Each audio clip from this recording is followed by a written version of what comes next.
Good evening and welcome to our third virtual Alumni Town Hall. My name is Vince Christ and I'm the Assistant Director of Alumni and Donor Relations here at Christendom College. Tonight we're in the historic Chester Belloc Room in the Regina Chaley Administrative Building.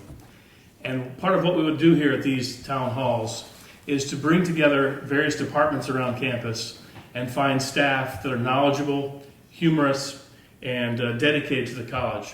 Unfortunately, all we could find tonight is a couple guys in the admissions office, Sam Phillips, Tom McFadden. So we'll do the best we can.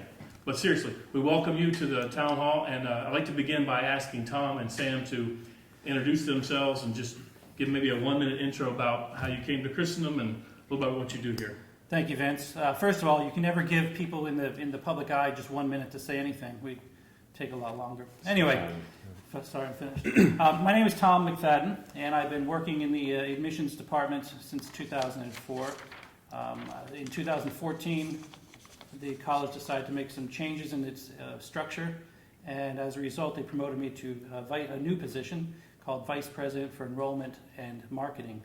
And in that position, they gave me the sort of the oversight of a number of different areas that would help with increasing enrollment, staying enrollment, recruitment goals. And as a result, I manage Mr. Phillips here in the admissions office. I work with Niall O'Donnell and Zach Smith in the marketing and public relations office.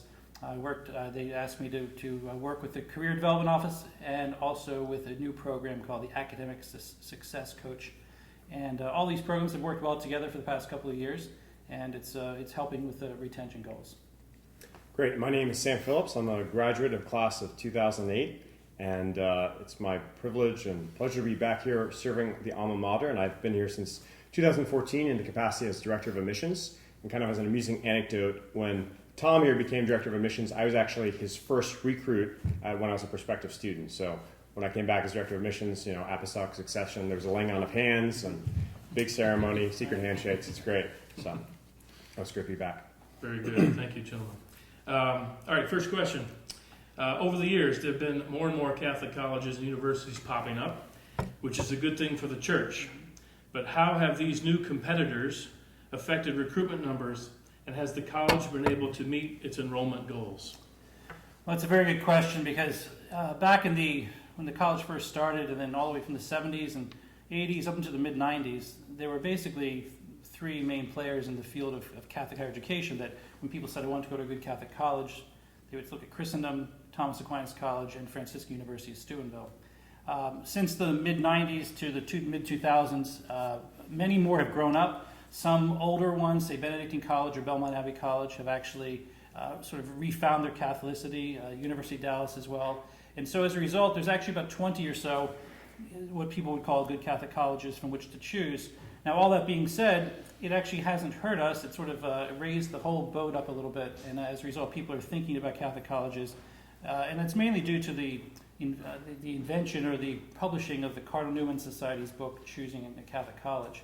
And in that book, there are some colleges listed, and as a result, people who are interested in a Catholic college can go to this book and find out what's out there. So, in some ways, it's been more competitors, but at the same time, it's actually raised the whole level of insight of knowing that there actually are good Catholic colleges versus the so-called good Catholic colleges. But all that being said, we're moving forward. We've been able to be successful over the years, and it's been quite wonderful. Very good. Second question. If alumni are interested in having their children attend Christendom, what are some practical tips they can use to ensure that their children are academically and financially ready to enroll? Sure, I'll answer that one. And also just to kind of add to what Tom was commenting on, just to give you some perspective as far as kind of the admissions world right now, we're very fortunate in the fact that the school has been meeting enrollment goals at a time when many schools, including our competitors, other Newman Guide schools, have either had a flat growth or have had no growth at all and are struggling with declining enrollment. So we're very glad to be able to say that over the past 4 years, we've grown enrollment by 23%. So that's a pretty remarkable thing. There was just a report I was reading yesterday that last year, 43% of private schools in the country did not meet their enrollment or financial goals. So again, the fact that the school is increasing and growing, a lot of hard work and a lot of prayers. Every day here, we're in the Chester Belloc Room. The admissions office, we all meet. We pray the Chapel of Divine Mercy for the intentions of meeting the enrollment goals so we can serve the school and serve our students, and also meeting our advancement goals. And we obviously ask for your support and prayers there. But that's just an important thing as far as understanding the market now, that is a very unique thing that we are, that the school has been that successful. So we're certainly grateful to God for that. As far as alumni, what alumni can do to prepare their students, the first thing I would comment on is I would encourage parents to start thinking about this early.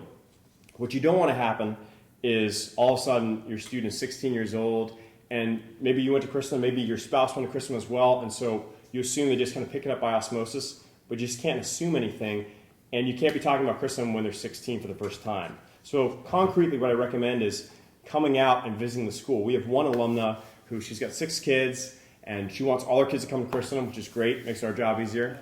And each year, she brings her kids to Christendom, to campus, just to look around and say, okay, here's where you're coming, Timmy and Joe. She doesn't force them. She should, but no. But she comes back to the school just so they're familiar with that, and they have that in the mindset, and so they have a goal that they're working towards. And as far as preparing, is it academically? Is that the other aspect of it? So for preparing academically, obviously, you know as graduates that there's a lot of reading, there's a lot of writing involved in the core. So making sure you have a strong program. If you're homeschooled, selecting a curriculum or developing your own curriculum that is going to teach them a great facility of expression so that they're able to handle that. And then I would say be savvy about taking the standardized tests, because our scholarships are heavily weighed or based on that. So whether it's the SAT or the ACT, there's now a new test called the Classic Learning Test, which many of you may be interested in investigating.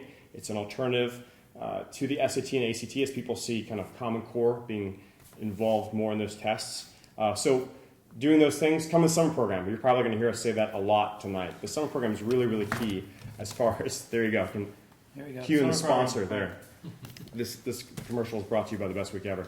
No, so encouraging them to come to the summer program. And as you may know, we offer an alumni discount where children of alumni can attend for only $100. So it's a remarkable thing, and encourage people to start that process. So anything you want to add to that? Well, you also asked about financially. Obviously, it's an expensive thing to do private education, and although Christendom is well managed and we keep our prices lower than many of our others that we're in competition with, it's still an expensive venture. So I would highly recommend start saving early. I don't know how many, watching this now are people that have children, their oldest is 5, or there's people who their children are 15 or 16. But if there's any way to start saving early through a 521-29 plan, some sort of direct savings account that you can put in a little bit every week to start saving, it'd be very important. Because back in the day, people used to talk about paying their way through college, working their way through college, saying, I'll just get a job on the side, or during the summer I'll make as much as I need to come back.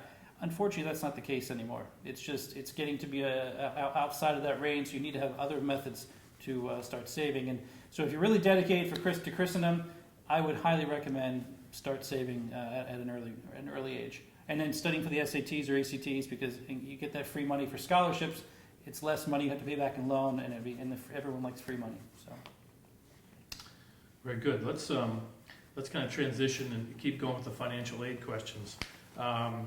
Does home equity and/or value count against financial aid?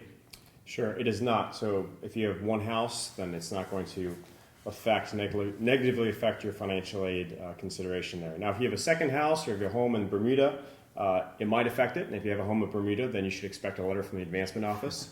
But if you just have the one home, regardless of the size or whatnot, that's not going to negatively affect your financial aid. So. How about any aid on room and board? Sure. So as far as financial aid, when you fill it out, right, if this is your first time going through the college process, obviously, as you know, we don't accept federal funds. So if your children are attending or applying for other schools, you're going to be filling out FAFSA. And we have our own unique financial aid form you can find on our website.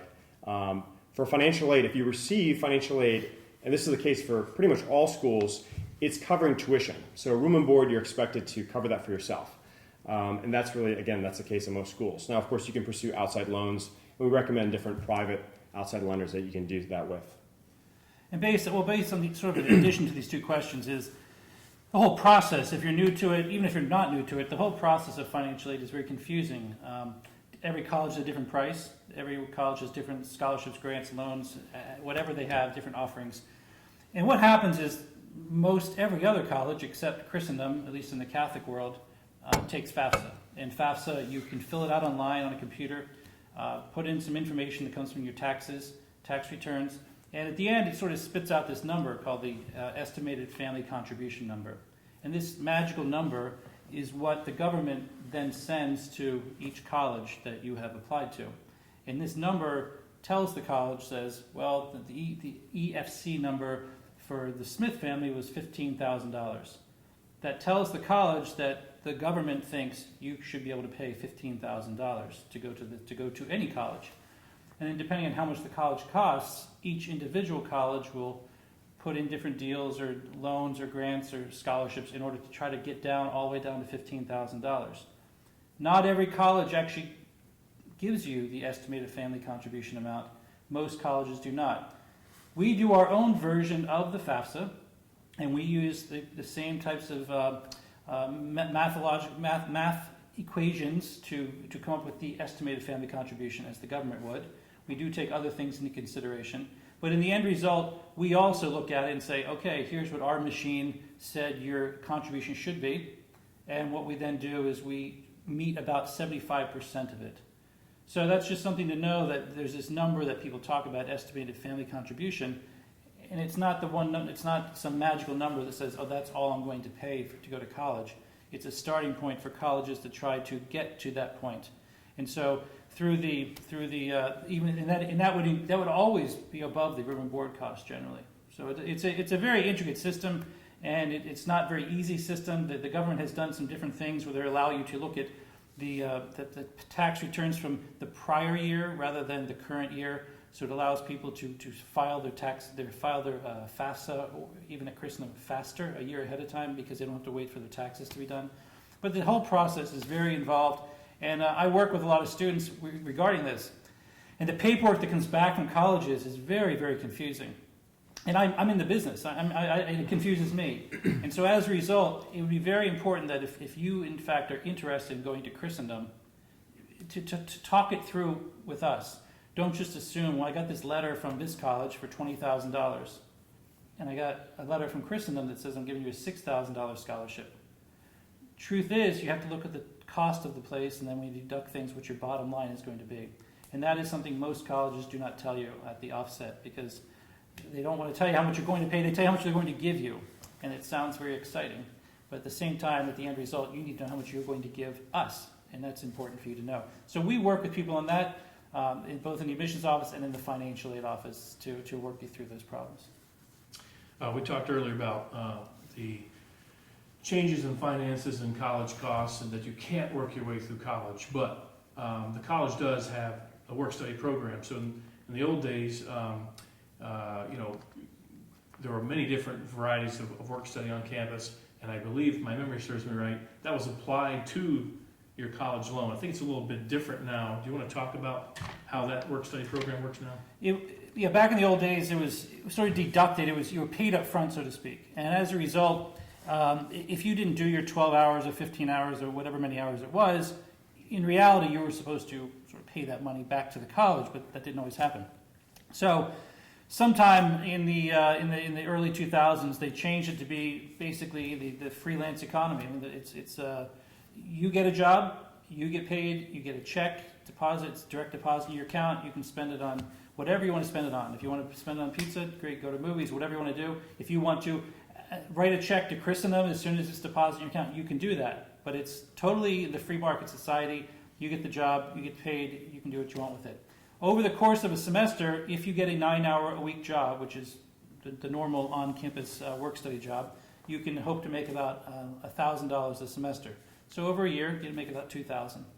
There are about 150 jobs available on campus. Now, there's 477 students, so some may be wondering whether, it doesn't seem like there's enough jobs for the students. To be honest, not a lot of students, the students who want to work get the jobs. There are some students that come in as freshmen and say, hey, I've been looking for a job, and we send them to the kitchen and say, well, that's the job. There's lots of people working in the kitchen, and it's the hardest position. Hardest position, weird hours.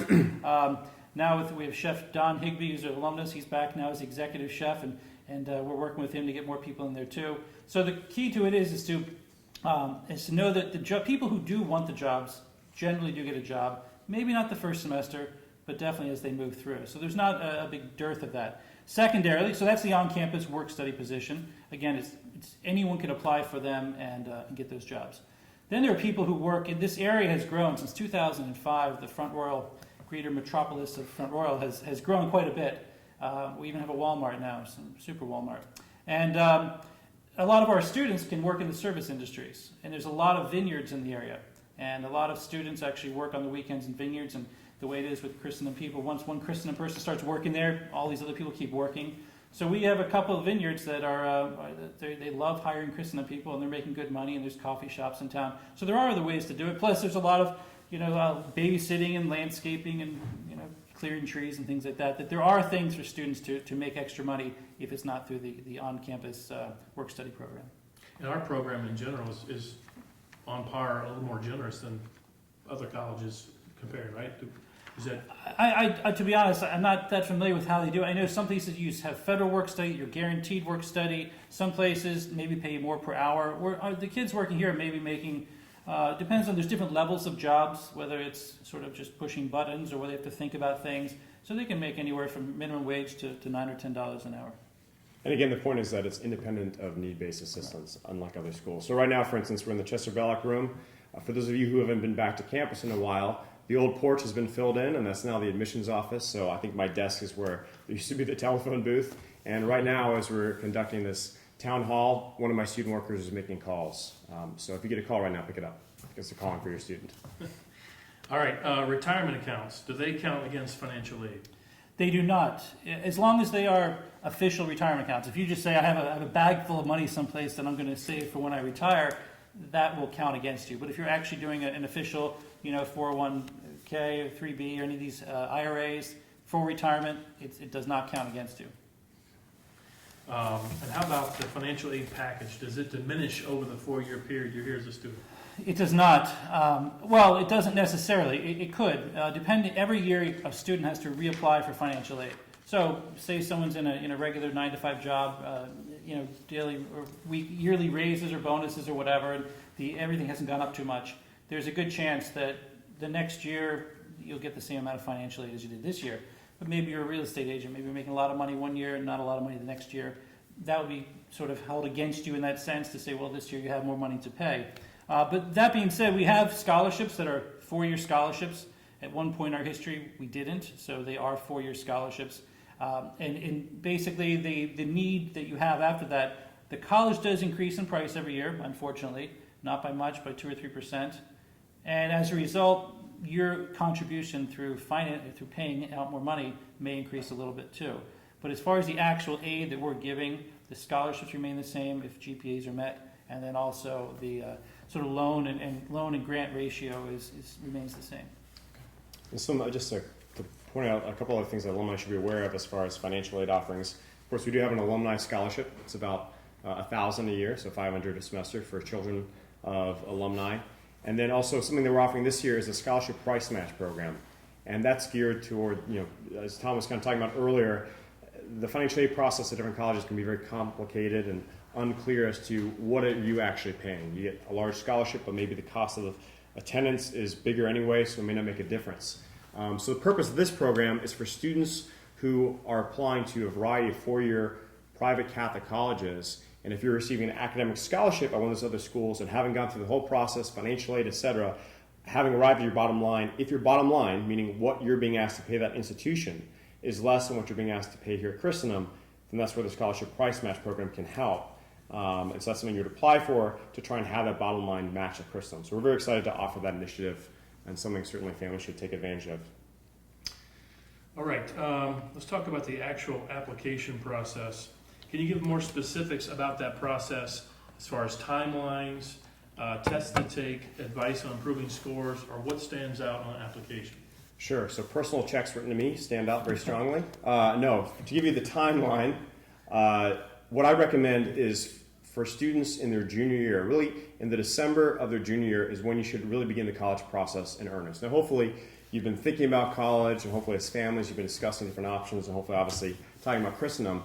But really to begin that search in earnest, I recommend doing that in your junior year. And I recommend in that spring picking a test that plays to your strengths, whether that's the SAT, the ACT, or the CLT.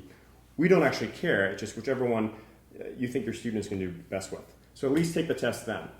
Start doing research and thinking about what you're looking for in the schools. Explore the websites. Christendom's website has a lot of information there. Any website that you're looking at colleges, they've got a lot of information there. Plan a visit. Come out to campus. Do a day visit and attend classes. So that way you know what the school is and your student is connected with it personally to understand the particulars of the education, the approach, the community, the Catholic culture, all those things that we know about as graduates. Then after the end of your junior year, of course, I'd recommend that you have your students come to the summer program. This year we're offering 6 one-week sessions. That was good timing. 6 one-week sessions. Again, even if you have a student who's not that thrilled about Christendom or is uncertain about Christendom, at least encourage them to go to the summer program, because regardless of their ultimate decision on where they ultimately attend, they're guaranteed to have a great time. We have close to 300 students that come each year, and some of them are alumni kids who are thrilled to be there. Some of them are students who are dragged there and thrown in a suitcase, put in a plane, and would rather be dead than be there. And that's at least their attitude when they first arrive. But by the end of the week, they've all had an incredible experience, and that's why, as cheesy as it might sound, they call it the best week ever. That's why we use that term. So following the summer program, then the senior year, they should take the test, whatever it was, SAT, ACT, they should take that again, plan to visit schools, plan to visit Christendom, and apply. For us, we have our early action deadline. That means if you apply by December 1, you get all your items in, our online application, which is totally free, your transcript, your one-letter recommendation, and your official scores. Send those in, and you'll hear back before Christmas.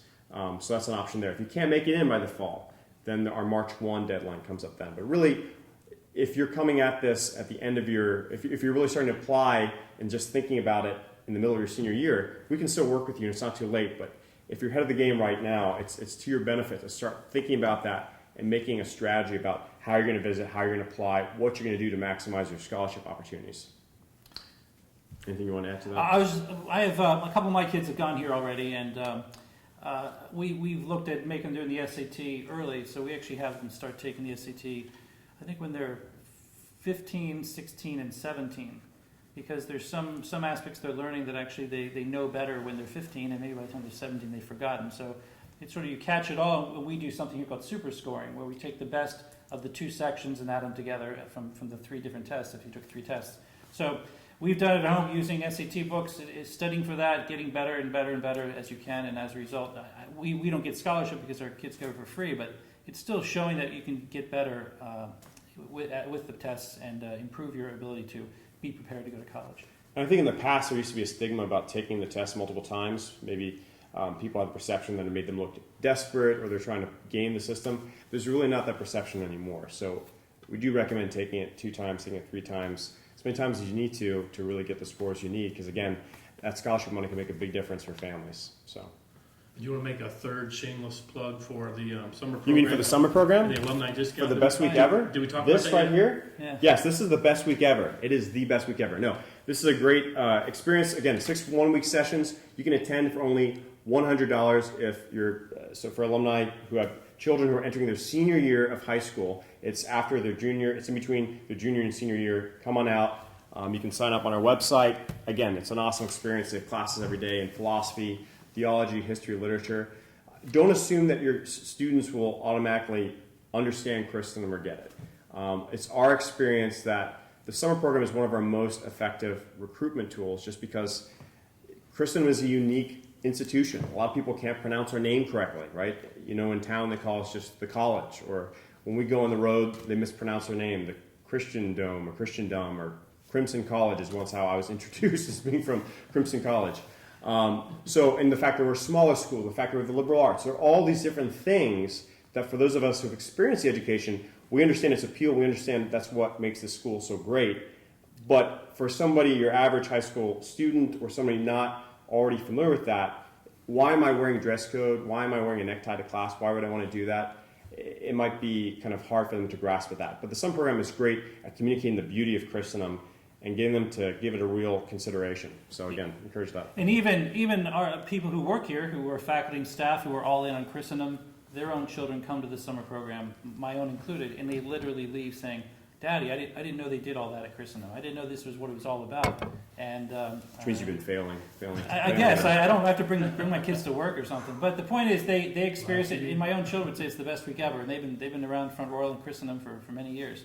So Dr. Donald sends his kids here, John Siskank, the Briggs. They come through, and even though they live here in town, getting that experience for yourself to own it and say, this is okay. I'm experiencing Christendom for myself rather than through the eyes of my parents. It's very, very important.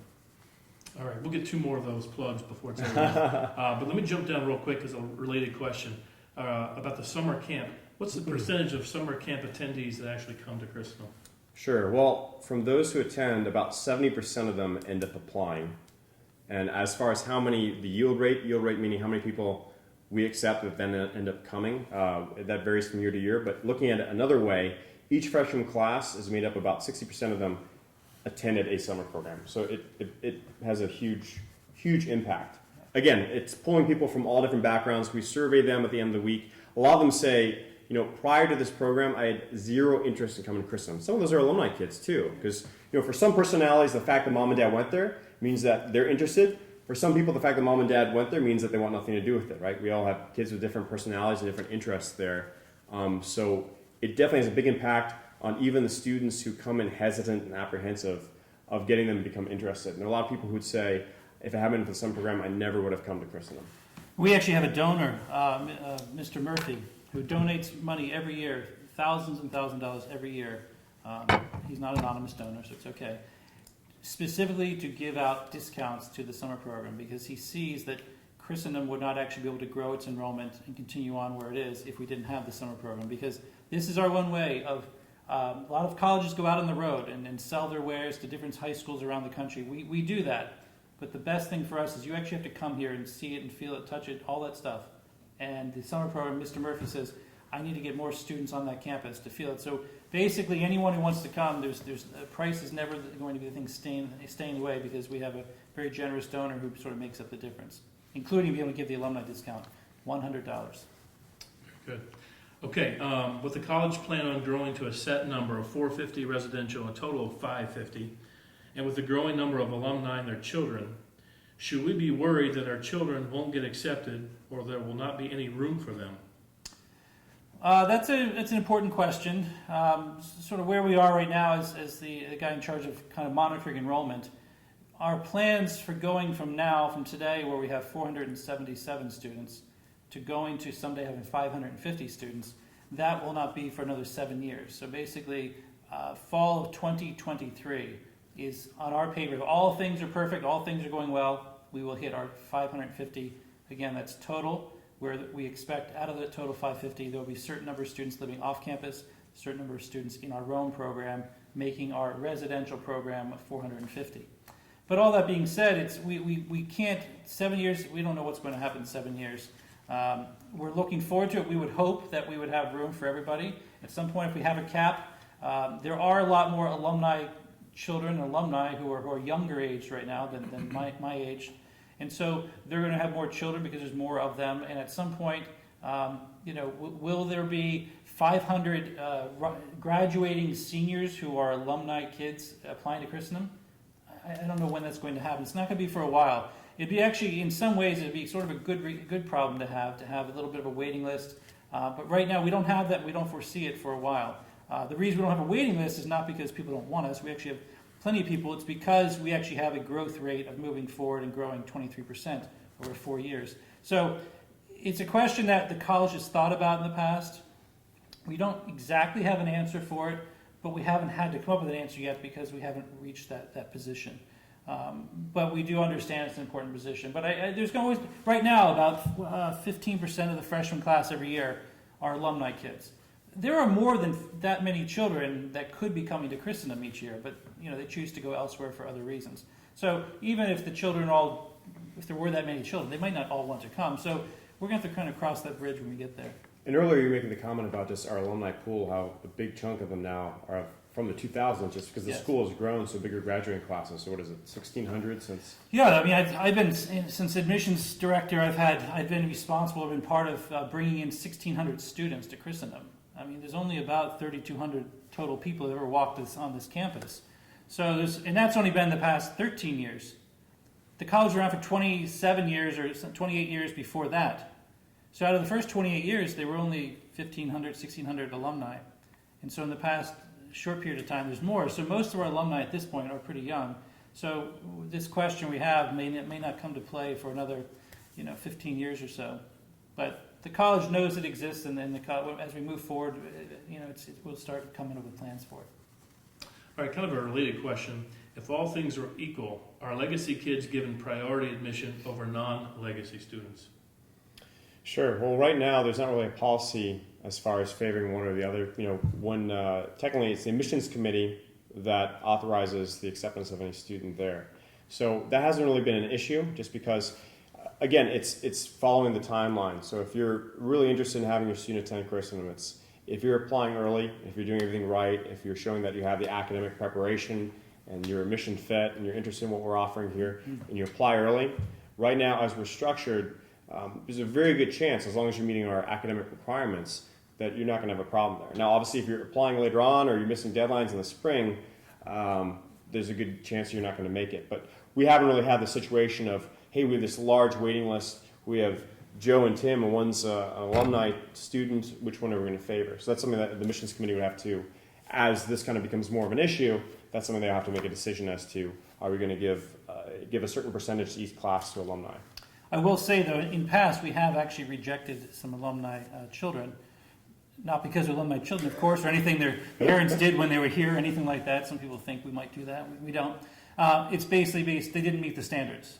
The admissions committee, as Sam mentioned, is the one. The admissions committee sets the standards, and they want students to come here and to succeed well. And as a result, they want to make sure that that they're giving them the best shot they can. So we have, unfortunately, it's been few, but it has been one of those things. So there's no hey, I'm legacy, I don't have to study, I don't take my SATs, I don't have to pay any money, I can just go there, I can just show up. That's not going to be the case either. This year, I believe the graduating class is going to be about 110, which would be the largest class ever. What does that mean for the fall enrollment? We're looking for the largest incoming class. You want to talk about that a little bit? Sure, it's going to be the largest one. We're going to have the largest overall enrollment. But right now it looks like, one of the great things that's occurred, and one of the reasons we've been able to grow enrollment 23% over the last 4 years, is because we've also increased our retention rate.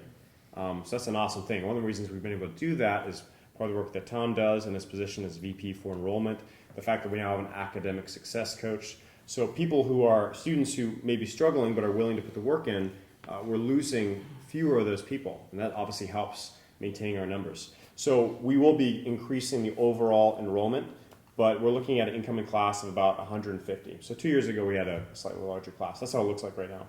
Basically, it's 2% growth from here on out is the plan. So we had 477 this year, 488 next year, whatever the next 2% is the plan. A lot of things could change along the way. Again, it doesn't matter. We hope to keep students here once they're here, that they're happy. We've been increasing their happiness, increasing their satisfaction, so more students are returning. If more students are returning, that means we have to have less students, right. New students. So we're doing a much better job of keeping them here and making them happy, and that's something we're specifically doing to improve our product. But basically for this fall, we have about a goal of about 150 students, which is still a large number for Christendom. Sure.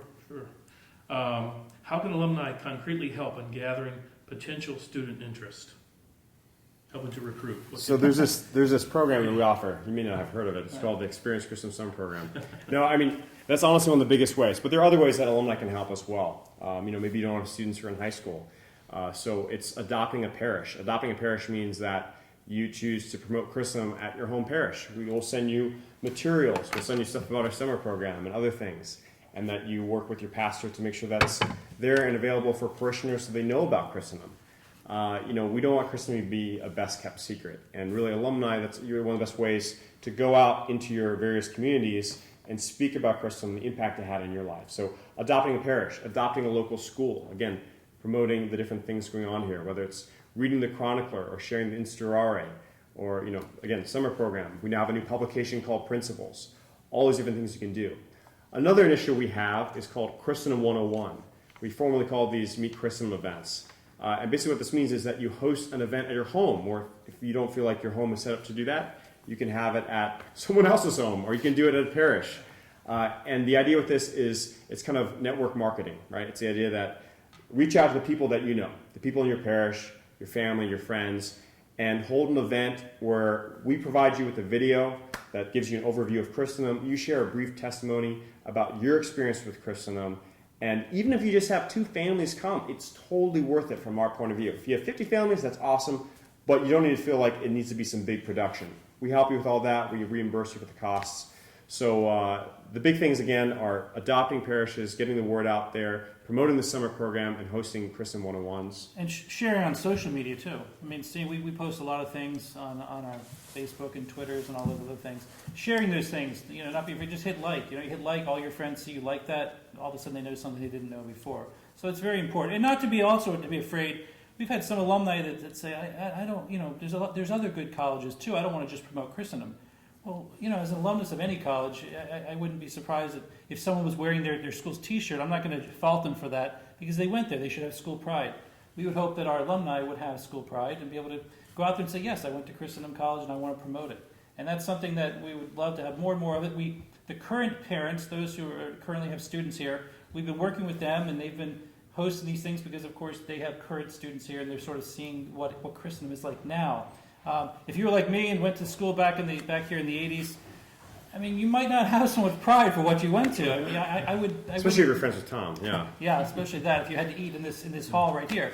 But the point of it is, Christendom is something beyond what it was back in the old days. It's still the same thing, same mission that Dr. Carroll founded, but it has so many more things. We're more competitive in our environment, in our buildings, and our offerings. Our faculty are amazing. We have they're growing. They're just loved by the students. And it's as a result, the experiences they have, the extracurricular activities, the spiritual life, it's all growing. So it's the same things from the older days, just sort of better.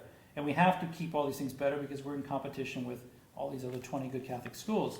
And as a result, we want our alumni to feel that sense of pride and say, hey, that's my alma mater, that's Christendom College, this place formed me, this place helped me, I want to send my kids there, I want other people to go there. And so we would love you to be, whatever way you can, to be a spokesperson for Christendom. Kind of related to the Adopt a Parish theme, do admissions counselors travel around the country recruiting? And if so, is there a master schedule to encourage family in other cities to attend events? Sure, good question. So to give you an idea of the admissions team, you can't see this, of course, because it's the other side of the camera, but again, the porch has been filled in, and that's now our new admissions office. So I work in admissions, so then we have Tom here, who kind of oversees and helps with enrollment, along with other things like marketing and academic success. But also working in admissions, we have 2 other alumni, Clarissa Blank and Catherine Schneider, who work as admissions counselors.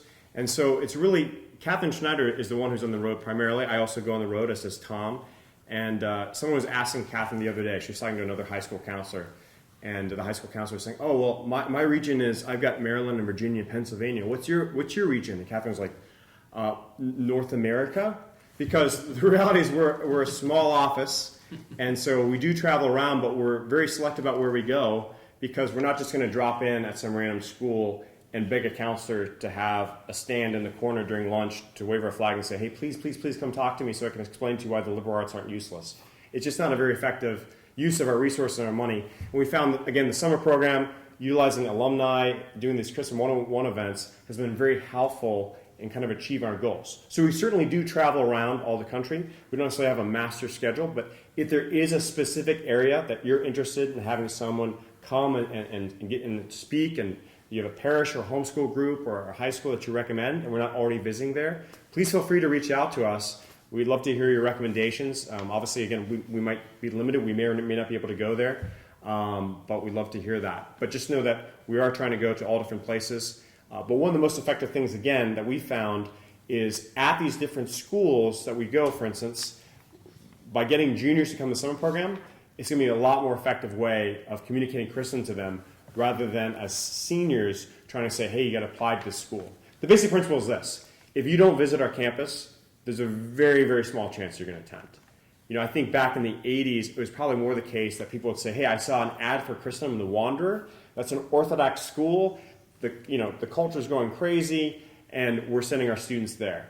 Now there's very much more of a consumer mentality of, how does this school feel? How's the food over here? How does this pair up with this? You have a lot more Newman Guide schools. You have state schools now that have well-regarded Newman centers. So just a very different landscape there. So that's just kind of some perspective on that. But when we have traveled, for example, Carla Hester and her husband Tim, hey Carla. You guys are awesome. We've gone to Dallas a couple of times, and Carla will tell us which good schools in the area should visit. We'll go to have an event at a parish down there. We'll go to someone else's house. We'll do a number of things. So we've done it. She hooked us up with a radio interview. So there's things when we go to an area, we don't just visit one school or two schools. We visit, well, here's 6 schools in this area. And then at nighttime, rather than sitting around watching TV in our hotel room, we want to be giving talks about Christendom. So we go to different venues and try to make that happen. So we've had that happen in different parts of the country, and we're very thankful for the alumni who have hosted it. And most of the time that we reach out to the alumni and say, hey, we're coming to your area, they're very, very good about saying, oh yeah, that's a good school, and maybe that one's not going to be so receptive, and sure, come over to our house for dinner or whatever. So we like to eat dinner. But anyway, so but there is no master schedule. It goes with our timing and where we haven't been in a while. Okay. I'm going to rewind just a second. I want to ask this question just for the record. What's the average tuition paid by students? I guess work study and scholarships would affect that, but what's the average paid by students, average tuition? Well, the whole thing right now is about $35,000. That's tuition, room, board, fees. And so the low end is about anywhere $15,000 to $18,000 is what we're expecting a student to pay to us when they come here. The difference between the $15,000, $18,000 and the $35,000 is made up in depending whether they get academic scholarship, whether they get need-based grants from us or need-based loans from us. But what's left to pay is between $15,000 and $18,000 per student per year. Some people may say, hey, I don't have $15,000, I don't have $5,000. What do I do about it?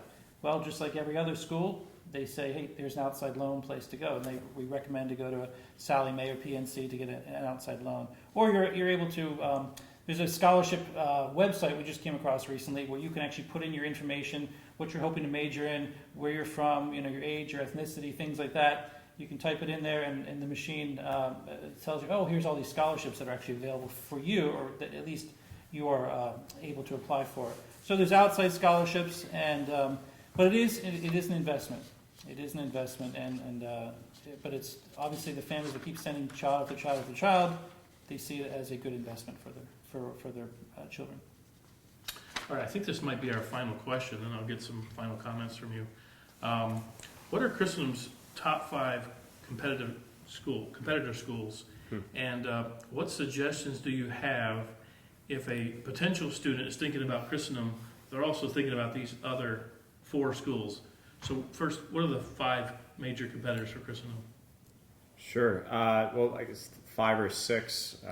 Pretty consistently, Franciscan University. That's kind of been the case for probably a pretty long time there. They're not competitive when we play rugby, though. Yeah, they always lose. Yeah, always that. lose. Yeah, of course. Ouch. Franciscan, and they're, come on. Do you like Christendom or not, Vince? Are you a mole? Fake news over here. Okay, Franciscan. Sad. Then there's University of Dallas, which is kind of a new one. So for those who attended in past years, that's surprising. But again, because of the Newman Guide, other people are giving attention to University of Dallas as a Catholic school. So that's a competitor for us now. Thomas Aquinas College, to a certain extent. Ave Maria. Belmont Abbey, and Benedictine is another school that we see more and more students who are applying to Christendom also applying there. Now, another kind of perspective for you, another point of perspective here, is that our real big competitor is just non-Catholic schools, meaning that half of our applicants are applying to Christendom and then just non-Catholic schools, a state school, a community college, and it's between that and Christendom. But certainly that's a big thing, is that there are now a lot more competitive Newman schools that we're kind of fighting for applicants over. But And the way we gauge our applicant, just the way we gauge our competitors is through our shared applications. So if someone applies to us and self-reportingly they put on their application, we say, what are the schools you're applying to? And so we keep track of that. So It's been pretty consistent. There's some in the past couple of years, there's been some rise of Belmont Abbey and Benedictine, but it's basically those are our big ones. But the big question, I guess, is then what do you say? How do you steer them towards Christendom when they have these other competitors? Well, picking a Catholic college, that's the $1 million question. How do you pick the college? Because obviously there's thousands of colleges, and maybe how you even came to 5 in the first place is up to each individual person. I would highly recommend saying, if you want to go to a Catholic college, look at the Newman Guide. It's a great guide to look at. Colleges are completely different. There's lots of differences. There's different rules and regulations. There's different programs. There's different opportunities, different costs. but at least it's a very good place to start. But before you start looking at what's everyone's sort of on their menu, what they're serving, you need to know, what am I in the mood for? What am I hungry for? So I always tell families, get together, children, parents, and say, what do we want in a college? What do we want in the academic life? Do we care if everyone's a Catholic who teaches there? Do we care if anything's taught from a Catholic point of view? Is there a certain major program we really need? Is there a certain lifestyles or inner visitation? Are there transgender dorms or bathrooms or whatever? What is it you want or don't want? And write your list. Say, here's what I need. Here's the things I must have. Here's my list of things I must not have. And here's my things that, well, it would be pretty cool if they had a crew team or something. But it's not going to make or break anything. Once you get your list together, say, here's what I want on my menu. Find the college that's serving that same menu. And if you do that, because I've had people come to me and say, I'm looking at Christendom and Franciscan and Benedictine. And I say, oh, great, what's the big draw? And they mention some aspect that's only at Christendom and not at the other two. I'm like, well, if that's really important to you, you should just know that you're not going to find that there. I'm not telling you whether you should like it or not, but you should know that they don't offer it. So a lot of people feel they have to visit a campus, which Mr. Phillips says that you should, but the internet is great to check things, search things, calling admissions personnel and saying, hey, what's your deal? What do you offer? What are some differences between this college and that college? I do this all the time to people and say, hey, suppose it's meant to be objective, but here's what I see are some differences between these various colleges. And at the end, it's your choice, it's your menu, but you need to know that there's different menus at different colleges. So that's the big thing. We don't want anyone coming to Christendom who doesn't want to come to Christendom. I mean, again, at some point, we're a very unique type of place. But at the same time, there are people that they thought, well, I can't possibly be an architect if I go to Christendom. I have to go to Catholic U and get an architecture degree. But we can say, no, we can actually help that with our alumni mentors who are architects, can tell you how you can do it. So there's things that we spend an awful lot of time talking to prospective students, just call after call and email after email, trying to work them, take them from jumping, or get them back off the cliff and say, you don't have to go to this other place. If you want to go there, please go there. But if you actually are really wanting to come to Christendom, there's a lot of things we can talk you, sort of talk you out of or help you understand better. So that's what I would say with picking any college. There's a lot of options, and it's not about saying that I went there, but you should go there because your parents went there. It should be, this is what's on my menu. This is what I'm in the mood for. This is what I want to eat, and this is what this college is offering. And each of the Newman Guide schools, as well as any other school, is offering a different menu. And if you can't figure out what the difference between the menu is, if you're confused which place has the Big Mac and which one has the Whopper, I'll be able to tell you which one it is, which food chain has it, because there are those differences, and that's what you can utilize us for anytime. And if they're still on the fence, come to the summer program. That's right. Or go to Taco Bell. Yeah, that's right. Either way. All right, any last comments?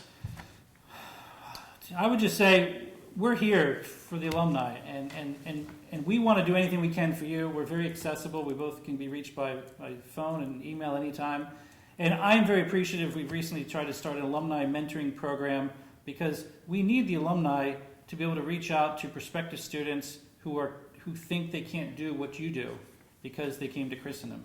So we have a nice little booklet of about 60 alumni who've been willing to put their names forward and put their emails out there and say, hey, if you need help, contact me. So I am very appreciative of the alumni who offered to do that. And part of that was through the alumni survey that was run over the summer and in other ways.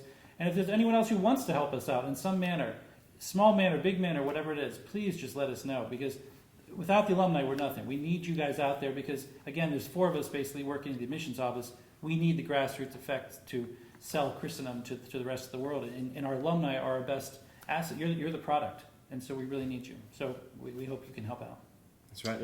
Yeah, you guys are the testament of the education here, and you understand it. And so we appreciate all your assistance. And please just stay connected with the school.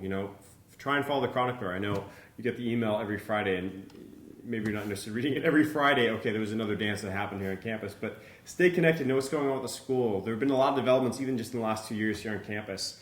If you have younger students or you have older students, come back and visit campus. We welcome you back. We'd love to have you come and see the alma mater so you have that sense of connection. So we appreciate everything you do, and please feel free to reach out to us. Thank you. Very good. I want to thank our alumni for joining us tonight. I also want to thank the Alumni Advisory Council for all their work and for all those who have volunteered to be class reps. It's great to have all your input and look forward to working with you. Also want to thank, of course, Tom and Sam for taking time out of their family life tonight Jeez. for the dedication to the college and for the great information. I also want to thank Niall O'Donnell, who's done all 3 town halls as a technical support behind the camera there. So thank you, Niall, for all your work. A couple brief reminders. We have an alumni Lenten retreat coming up on Saturday, March 18th. You'll be hearing more about that through some snail mail and email and on the Facebook. And we are planning our 4th town hall. The subject is to be determined, so I'd love to hear your feedback on what you'd like to hear the next topic to be, whether it's faculty, the spiritual life, athletics. Just please let me know what your thoughts are, and we'll put that next one together. So until then, I'd like to say thank you, God bless, and good night.